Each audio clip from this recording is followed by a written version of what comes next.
Et bonjour à tous, on se retrouve pour la dernière partie, la troisième et la dernière partie d'ouverture de ce display de The Hobbit. Donc les 2, 4, 6, 8, 10 derniers boosters de ce display. On a déjà été pas mal servi quand même dans les deux précédents displays. Pour vous rappeler et vous spoiler un petit peu rapidement, on va dire. Voilà, on a déjà eu donc ces 4 mythiques et vraiment quelques bonnes rares du set. Donc ça fait plaisir. On va voir ce qu'on arrive encore à ouvrir. J'imagine qu'on peut ouvrir encore au moins une ou deux mythiques dans ce dernier lot de 10 displays. On va voir ça tout de suite en tout cas. Et on démarre sans plus attendre avec un chien gris allongé, les piliers de la trouée des trolls, les papillons aux ailes de velours, une querelle, un hurlement révérencieux, Smog la grande calamité, trou de hobbit, la première des Unco qui est l'aigle de la grande corniche qu'on a déjà eu, le profiteur de la contrée sauvage, pareil, on a déjà eu, Barre de l'archer qu'on a déjà eu également, et la meurtrisseuse naine qu'on a déjà eu aussi. Donc les Unco, je pense qu'on commence à avoir fait un peu le tour. Et waouh, celui-là on l'a pas eu. Donc une carte rare pour 2 mana, un bleu, un incolore. On a un bâton de sorcier. C'est un artefact équipement qui donne la prouesse à la créature équipée. Si une capacité de la créature équipée se déclenche, cette capacité se déclenche une fois de plus. Équipement de sorcier, 1 mana incolore. Équipement tout court, 3 mana incolore. Vraiment pas mal. C'est assez original comme équipement. Le fait que ça déclenche donc la capacité de la créature une deuxième fois. Franchement, c'est très très cool. Très bon artefact équipement. Et la foil qui est le rôdeur de la désolation qu'on a déjà eu également. Bon, en tout cas la première arme très cool. Bâton de sorcier. Hein. La vieille grive. Un portin de long lac. Bjorn le hôte réticent. Frappe de pomme de pin. L'instructeur patient. La coupure mortelle de Bilbo. L'instant de gloire. La dernière bataille de Thorin en alternative. Et on a une saga bleue qu'on n'a pas eu jusque là. Pour 3 mana. 1 mana bleu, 2 incolores.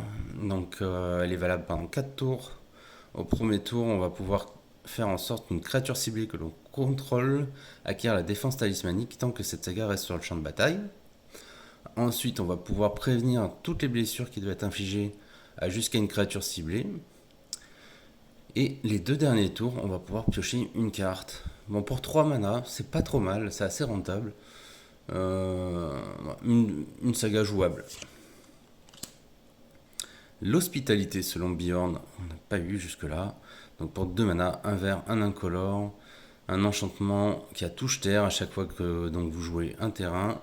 Vous mettez un marqueur +1/+1 sur une créature ciblée que vous contrôlez. En gros, ça donne touche terre à n'importe quelle créature presque. Et pour 7 mana, cet enchantement devient une créature ours en plus de ses autres types et acquiert la force et l'endurance de cette créature sont chacune égales au nombre de terrains que vous contrôlez. Ah ouais, en plus elle est très polyvalente hein, cette carte, c'est une très bonne unco. Le Bolg du Nord. Décidément les unco dans ce paquet, on les a jamais eu. Donc pour 5 mana, un noir, un rouge et 3 incolores, on a une 5/5 qui est un gobelin et soldat. Et quand il arrive, vous pouvez sacrifier une autre créature. Si vous le faites, il inflige un nombre de blessures égal à la force de cette créature à une autre créature ciblée. Et si un surplus de blessures a été infligé de cette manière, vous amassez des gobelins X, X étant le surplus. Ouais, ben sympa. Et on a la rare qui est le Seigneur des Aigles pour 9 mana, une 8/8 en flash. Ah, mais voilà, il coûte X de moins à lancer, X étant la force totale des créatures avec le vol que vous contrôlez. Et bien sûr, il vole. Ouais, donc dans un deck avec des créatures qui volent, bon, généralement ça sera un deck oiseau, euh, bah il peut ne pas coûter très cher hein, en vrai. Au maximum, donc il coûterait 3 mana pour une 8-8 qui vole en flash. Ça peut faire la surprise. Très bonne carte, j'aime. Des petits ours en foil. Il y a de bonnes surprises, hein. Franchement, je m'étais pas trop spoil et vraiment il y a des bonnes surprises. Emprise de la rivière enchantée. Petit ours, le fureur de smog, rocher de géant, Bilbo Saké, la grosse abeille féroce, les vigies de bout du lac, les jeunes wargs. Par contre, les communes, on les connaît. Hein. Bombure, le doux rêveur, pour 3 mana, un rouge et 2 incolores. On a un nain qui est une 5-3 qui a illustre. Si vous contrôlez au moins 3 artefacts permanents légendaires et ou saga, vous avez une histoire perpétuelle pour le reste de la partie. Ah ok, c'est comme ça qu'on récupère les histoires perpétuelles. Il faut au moins donc 3 artefacts permanents légendaires ou saga. Ok. Bombure ne se dégage pas pendant votre étape de dégagement à moins que vous n'ayez une histoire perpétuelle. Ouais, ok. Le timonier de Radoelf, on l'a déjà vu. Bifur, le cavalier mélodique. 6 mana, 4 mana incolore, un rouge ou un blanc et un rouge ou un blanc. On a une 4-5 nain et barde qui a aussi illustre. Et à chaque fois donc qu'il attaque, vous mettez un marqueur +1/+1 sur une créature ciblée. Et tant que vous avez une histoire perpétuelle, si une capacité d'un nain que vous contrôlez se déclenche, elle se déclenche une fois de plus. Intéressant. Ok, c'est assez intéressant. Et la rare, on a un beau dragon encore aiguivre qui coûte 6 mana, 2 montagnes et 4 incolores. C'est une 0,5, elle gagne plus de +0 pour chaque montagne que l'on contrôle. Ah, cool ça. Et à chaque fois que vous attaquez avec des créatures d'une force totale supérieure ou égale à 12 pour la première fois à chaque tour, vous dégagez toutes les créatures attaquantes. Cette phase est suivie d'une phase de combat supplémentaire. Waouh, waouh, waouh. Ah ouais, ça c'est bourrin, c'est du rouge comme on aime. Et on a une petite carte alternative. J'arrive pas à voir si elle est foil. Normalement, elle est censée être foil. Ouais, ok. Ok, ok. Bah, ce dragon aiguille, voilà, vraiment bourrin de chez bourrin. Larbin de Gobelinville. La nourricière de la forêt noire. Amberléfi côté machin. Approvisionneur nain. Mijoter un mauvais coup. Un ours commun. Moins le vaillant. Et on a une ouvre-voie de la forêt noire qu'on a déjà vu également. On a d'un seigneur des collines de fer. Donc pour 2 mana, un blanc, un incolore. Il a illustre et vigilance. Et si jamais donc on contrôle une histoire perpétuelle, les créatures ne peuvent pas vous attaquer à moins que leur contrôleur ne paye 1 mana incolore pour chacune de ces créatures. Ok, bon, c'est pas mal. L'Assemblée des Ténèbres, on a déjà vu. Et la rare, on a Philly le Pionnier. Donc c'est un nain et éclaireur, une 2-2 pour 4 mana, un blanc, 3 incolores. Il a aussi illustre, et tant que vous avez une histoire perpétuelle, les créatures que vous contrôlez gagnent +1/+1. À chaque fois que Philly ou un autre nain non jeton que vous contrôlez arrive, vous allez créer un jeton de nain rouge 2-2. Alors ce qui est marrant, c'est que j'ai pas eu d'illustre de toute l'ouverture, et là j'enchaîne genre 3 ou 4 boosters avec de l'illustre. Oh, oh, oh, oh, oh. Alors là, on s'y attendait pas. L'Arkenstone, la pierre arcane. Hop, hop, hop, hop, hop. Et voilà, un petit artefact légendaire de 5 mana incolore. Les créatures que l'on contrôle gagnent +1/+1. Et au début de votre étape de fin, vous piochez une carte. Elle peut se jouer également donc en aventure avec le rituel Enquête du cœur pour 3 mana, un blanc, 2 incolores. On va chercher dans notre bibliothèque une carte de créature légendaire, on la révèle et on la met dans notre main, on mélange. C'est tout simplement magnifique, une superbe carte. Alors ouais, ok, on l'a en design classique, c'est pas foil, c'est pas machin, mais ça fait quand même plaisir de l'avoir looté. Ouais, trop cool. Trop cool. Et la saga noire, donc qui est foil. Ouais, l'Arkenstone. Trop bien. Trop bien. Armure de plaque gobelin. Harpiste du roi elfe. L'épée courte naine. La vénéneuse. La lame aux courbes grossières. L'opportuniste. Le trou de hobbit. La pioche naine qu'on a déjà vue. Ah, une saga rouge qu'on n'a pas vue. Donc pour 4 mana, un rouge, 3 incolores. Elle va se jouer en 4 tours. Le premier tour, elle inflige 6 blessures à une créature ciblée qu'un adversaire contrôle. Ça fait plaisir. Deuxième tour, elle détruit un artefact. Ok. Et le troisième et quatrième tour, elle ajoute un mana. Franchement, pas mal. Hein. Les conseillers du maître qu'on a déjà vu pour la. Je crois que c'était pour la meule, hein, c'est ça. Ouais. Et en rare, on a les énigmes dans le noir. Pour 3 mana, un bleu, 2 incolores, c'est un éphémère. On va regarder les 4 cartes du dessus de la bibliothèque. On les sépare dans un tas face cachée et un tas face visible. Et l'adversaire choisit un des tas. Mettez ce tas dans votre main et l'autre dans votre cimetière. Et on a encore une rare, le tonneau d'évasion. Pour 4 mana, un rouge, 3 incolores. C'est un artefact qui, quand il est mis dans un cimetière depuis le champ de bataille, on révèle les 13 cartes du dessus de la bibliothèque. Et on met sur le champ de bataille une carte de créature aléatoire parmi elles. Mettez le reste. Mais c'est quoi cet artefact là? Après, il faut avoir un moteur pour le sacrifier quoi. C'est un peu lent, mais c'est fort.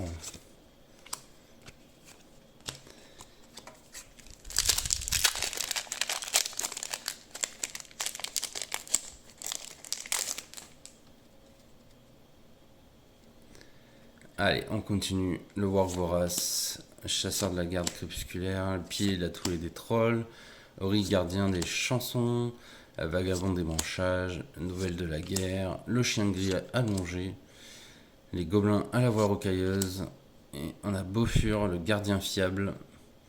Donc c'est une 1 lien de vie. Je crois qu'on l'a déjà eu. Je me souviens pas. Pour un mana. Il peut jouer en aventure pour 2 mana. Une cible que vous contrôlez, artefact ou créature acquiert la défense talismanique. Ouais, on l'a déjà eu. Oh, 30 d'huile, Seigneur Sindarin.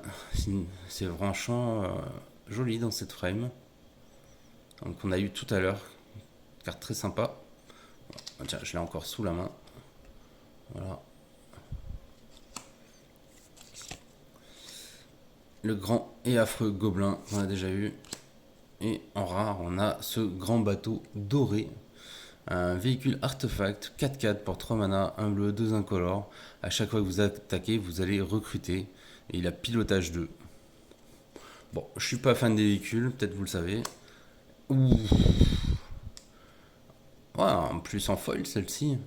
Le dard, l'épée de Bilbo. Pour 2 mana incolores, on a un artefact légendaire. Quand il arrive, on met un marqueur perfectionnement. Pour chaque créature qu'un adversaire ciblé contrôle, on attache un dard jusqu'à une créature ciblée que l'on contrôle. Les marqueurs perfectionnement donnent +1/+0 à la créature équipée. Ouais, ça fait de la surprise. Disons que si quelqu'un pensait vous tuer une créature, potentiellement vous allez pouvoir le contrer en boostant votre créature au final. C'est pas mal. C'est pas mal. C'est quand même vraiment pas mal. En plus, l'avoir eu en foil dans le slot foil, c'est toujours cool.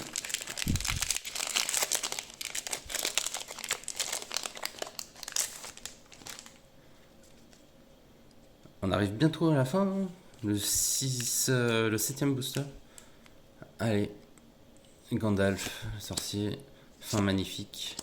La querelle, la lance courte piteuse, la spatule usée, l'apothicaire du bord du lac, Gollum le furtif silencieux, charge dans la vallée. Le décret de 30 d'huile. Alors ça, comme j'ai dit tout à l'heure, un bon contre. Rôdeur de la désolation, on a déjà vu. Da1, le seigneur des collines de fer, qu'on a déjà vu. Et le tonneau d'évasion, qu'on a à nouveau. Bon, il fallait bien qu'on ait de temps en temps quelques doubles dans les rares. C'est chose faite. C'est la première rare qu'on a en double. Donc, ah non, j'ai eu aussi la saga bleue. Une saga bleue aussi en double. Papillon aux ailes de velours, la gardienne des salles, Smog, rocher de géant, les adieux difficiles, tactique de warg, hurlement révérencieux, le duo de gobelins terrifiant, la nuée de mon corbeau, tiens on l'a jamais vu.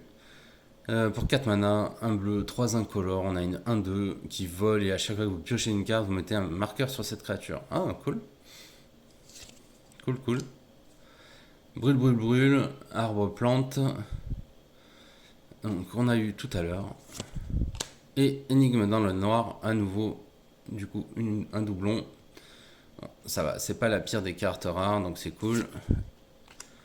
Et la deuxième rare du booster, qui est Adieu dans l'amitié, qu'on n'a pas eu pour l'instant.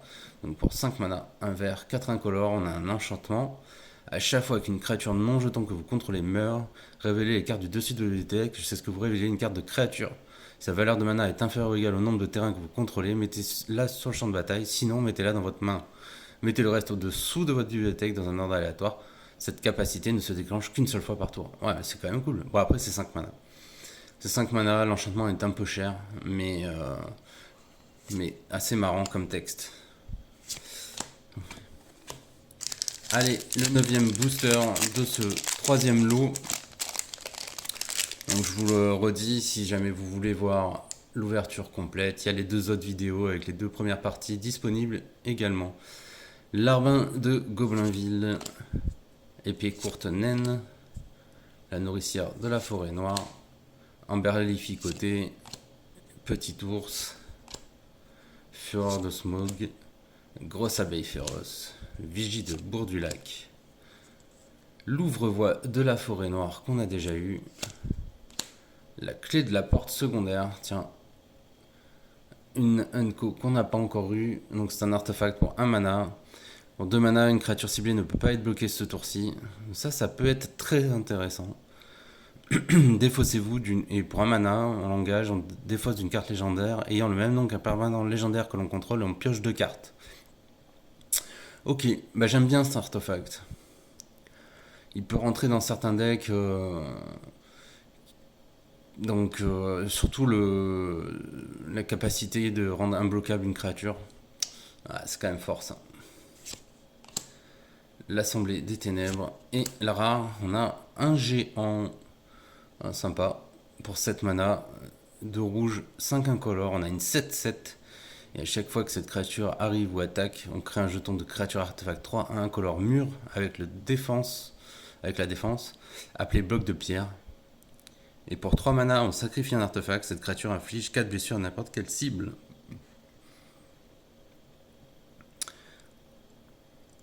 Elle est intéressante comme carte, elle fait pas mal de choses.